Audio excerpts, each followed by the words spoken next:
થરાદ પાસેથી પસાર થતી નર્મદાની મુખ્ય કેનાલમાં એક યુવક બાઇક અને ચપ્પલ મૂકી સુસાઇડ નોંધ લખી કેનાલમાં ઝંપલાવી મોતને ભેટી પડ્યો.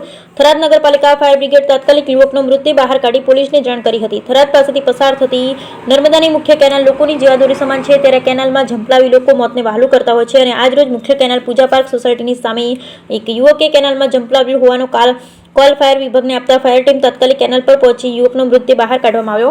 ફાયર ઓફિસર વિરમજી રાઠોડે જણાવ્યું કે આજરોજ મુખ્ય નર્મદા કેનાલ પર પૂજા પાર્ક સોસાયટીની સામે બાજુએ બાઇક નંબર GJ8AF 997 કેનાલ પર મુખ્ય કેનાલમાં ઝંપલાવ્યું હોવાનો કોલ મળતા તાત્કાલિક ઘટના સ્થળે પહોંચી ઢીમા પુલ નજીકથી કોઈ અજાણ્યા યુવકની ડેડ બોડીને કેનાલ બહાર નીકળેલ છે અને બાઇકની ચાવી સાથે ચિઠ્ઠી મળેલ, જેમાં યુવકનું નામ સોલંકી રણજીત કુમાર એમ લખેલું અને બીજું કોઈ પ્રૂફ મળેલ નથી. આ બાબતે થરાદ પોલીસને જાણ કરી પોલીસે તાત્કાલિક કેનાલ પર પહોંચી તપાસ હાથ ધરી. સૂત્રોની માધ્યમથી જાણવા મળ્યું યુવક શિક્ષિત પરિવારનો હતો અને થરાદ ખાતે નોકરી કરતો હતો. યુવકે લખેલ સુસાઇડ નોંધ: હું સોલંકી રણજીત કુમાર એમ મરતા પહેલા મારો પૂરા હોશો હવાશમાં લખાણ કરું છું. પ્રથમ તો મારી આત્મહત્યા પાછળ દુનિયાનો કોઈ પણ માણસ જવાબદાર નથી. મારી આત્મહત્યા પાછળ મારું મગજ જ જવાબદાર છે. મારું મગજ આમ સારું ને સારું હતું, પરંતુ મગજની અમુક ગાંડાઈઓને કારણે મગજમાં ડિપ્રેશન મારાથી જ ઊભું થયું હતું, જે હું કોઈને કહી પણ શકતો ન હતો. બ્યુરો રિપોર્ટ, વરઠકડી, બનાસકાંઠા.